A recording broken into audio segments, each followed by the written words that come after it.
Green light naman, basta lalayo pa rin sa jeep ha, wag bubuntot sa jeep. Okay, accelerate o palit agad. Ang taas ng accelerate na yon. High RPM yon. So very light lang, hanggang 2,000 lang naman. Lipat ka ng left, iwasan mo yung jeep. Pwede kang bumusina.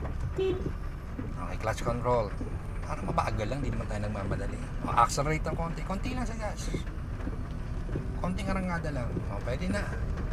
Dagdag ng cambio, bitaw ng clutch.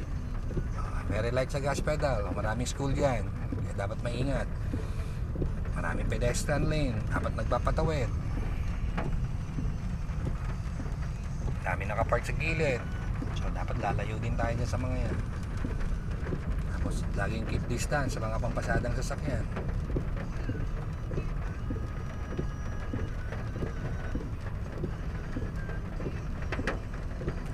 Ayan, school zone yan.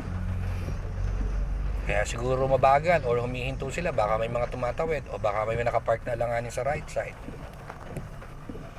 So tama na yung distance na yan. Pag gumalaw sila, angat mo lang yung clutch, dahan-dahan, gagalaw din tayo.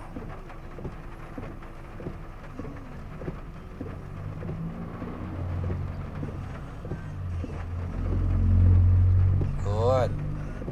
Sunod lang na may distansya sa mga sasakyan sa unahan. Nag-stop and go dito kasi marami tayong estudyante, baka sumasakay na pampaserong sasakyan. So hihintayin natin silang makagalaw din. Ayos.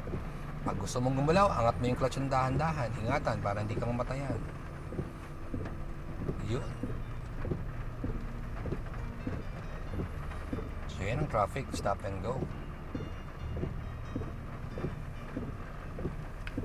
Angat mo ulit yung clutch dahan-dahan. Pero wag mo bibitawan all the way. Aangat mo lang.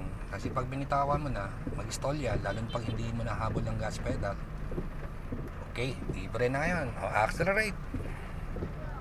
Accelerate. Arangkada na. Para kay segunda. Alright. Tuloy-tuloy muna.